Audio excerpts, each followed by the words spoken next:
क्या आपको लगता है कि शोध के में जिसमें सबसे ज्यादा धैर्य की जरूरत होती है, उसमें अगर किसी को लगातार असफलता मिलती है और वो छोड़ने के बारे में सोचे या डिप्रेशन के बारे में सोचे, तो उनको आप क्या कहना चाहेंगे? ये जो एक विकृति है, ये जो वर्तमान शिक्षा प्रणाली की एक विकृति है कि जिसमें हम केवल पॉजिटिव रिजल्ट चाहते हैं। सभी लोग विज्ञान से जुड़े हैं, हजारों रिसर्च पेपर्स आते हैं, ऐसा एक भी रिसर्च पेपर नहीं आता जो नेगेटिव रिजल्ट हाईलाइट करता हो। अल्बर्ट आइंस्टाइन ने बोला था, और हमारी जो वैदिक परंपरा भी रही है, कि ideation is the highest form of research. तो हम बहुत काम तो करते हैं, लेकिन हमने आइडिएशन पे काम करना बंद कर दिया। हमारी ऐसी ऋषि परंपरा रही है कि सोते समय कहते थे कि सिर के यहाँ पे हमें एक कागज और एक कलम रखना है, कब कौन सा विचार आए हमें उसको रेखांकित करना है।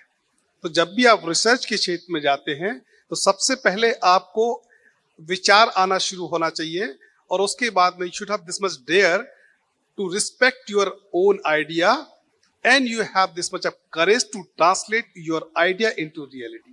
That is the process of research. Education system के ऊपर सवाल उठाया है शैलेंद्र जी ने, इससे बेहतर आंसर कौन दे सकता है? इसका उत्तर अगर आपसे मैं पूछूं। मैं एनईपी के पहले का बोल रहा हूँ।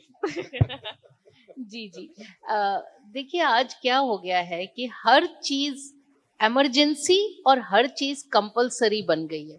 लाइफ में सब कुछ तात्कालिक और अनिवार्य नहीं हो सकता, हमें फिल्टर करना आना चाहिए। अगर हम फिल्टर नहीं कर रहे हैं तो ही हम प्रेशर में हैं कि हम फेल ना हो।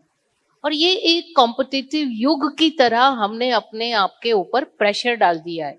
इस हद तक कंपटीशन गया है कि आप अभी अपने डीपी पे एक पिक्चर पोस्ट करते हैं और उसमें कितने लाइक हैं, कितने लोगों ने उसको देखा, कितने व्यूज हैं, कोई ऑनलाइन है, आपको जवाब नहीं दिया, आप डिप्रेशन में चले जाते हैं। और ये मैं बात सिर्फ युवा की नहीं कर रही हूँ, ये पूरे समाज की कर रही हूँ। यानी और उसको हम क्या कहते हैं, उसको हम कह रहे हैं वॉल। ट्विटर की वॉल, फेसबुक की वॉल, व्हाट्सएप की वॉल। लिख तो आप दीवारों पे रहे हैं, जवाब आपको इंसानों से चाहिए। तो आप इस वॉल से बाहर आइए। जब आप ह्यूमन बनेंगे तब आपको ये समझ आएगा कि असफलता कुछ होता नहीं है, हर एक में से कुछ सीखने का आगे का रास्ता निकलता है। तो असफलता हमारा एक पड़ाव नहीं है।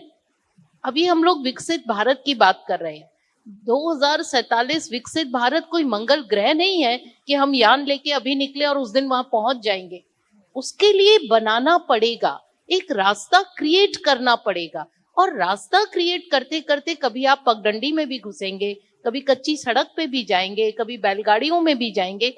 आपको अपनी रफ्तार मॉड्यूलेट करनी पड़ेगी। ये जो कैलिब्रेशन है, इसमें असफलता जैसा शब्द नहीं होना चाहिए। इसमें कभी रफ्तार धीमी है, कभी तेज है।